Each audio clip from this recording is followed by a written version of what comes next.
Outre la médecine moderne, les Congolais en général et les Ponténégrins en particulier font souvent recours à la médecine naturelle ou traditionnelle. Les témoignages de guérison à base des plantes médicinales seraient nombreux dans la ville océane, à en croire les tradis patriciens. Mais quelles précautions prendre pour ne pas se faire des soucis de santé à la langue? Images et commentaires. Au marché de la Liberté au fond de Tchétché, dans le 3e arrondissement de Pointe-Noire, ce couloir attire du monde. À peine arrivé qu'une odeur des plantes médicinales chatouille nos narines. Pas moins de 50 Congolais s'y côtoient pour vendre à la fois feuilles mortes, troncs, racines et autres produits relevant de la médecine traditionnelle. Des tisanes dans des bouteilles, ces recettes sont raflées à vitesse éclair par les populations. Vétéran de la médecine traditionnelle, le praticien-chercheur Abel Kani-Lucidi vante ses vertus. Les avantages de la médecine traditionnelle sont multiples.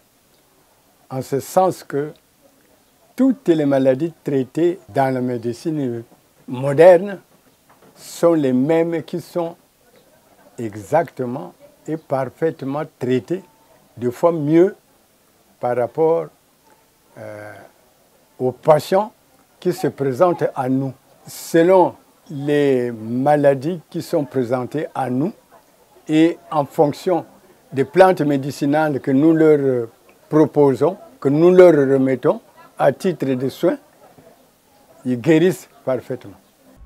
Des remèdes naturels, mais sans preuve scientifique, la médecine traditionnelle est vue comme un système complémentaire de santé à la médecine moderne. Moins coûteuse et plus adaptée aux spécificités locales, elle a l'avantage, à en croire les praticiens, d'être plus facile d'accès. Mais l'absence de réglementation ou la mauvaise utilisation des pratiques et des médicaments peut avoir des incidences nuisibles, voire dangereux sur la santé des individus.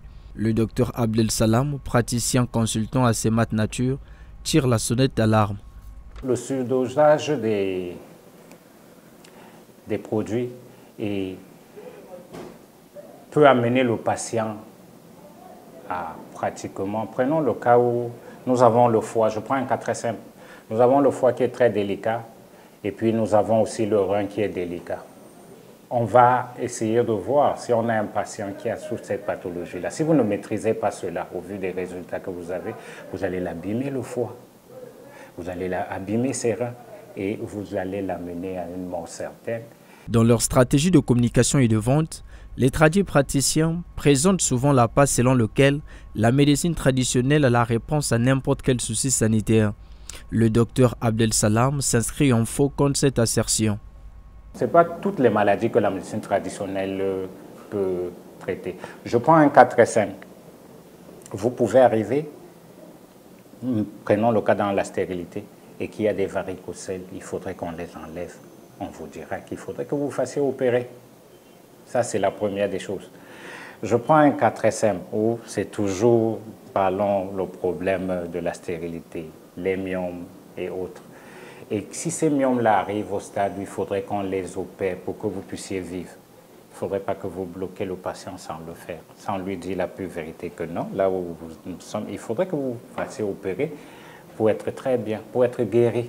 Produit de l'expérience humaine au contact de la nature, la médecine traditionnelle, presque uniquement à base des plantes qui sont également indigènes, souvent cultivées et parfois introduites, dépend étroitement de la végétation de la région où elle a vu le jour.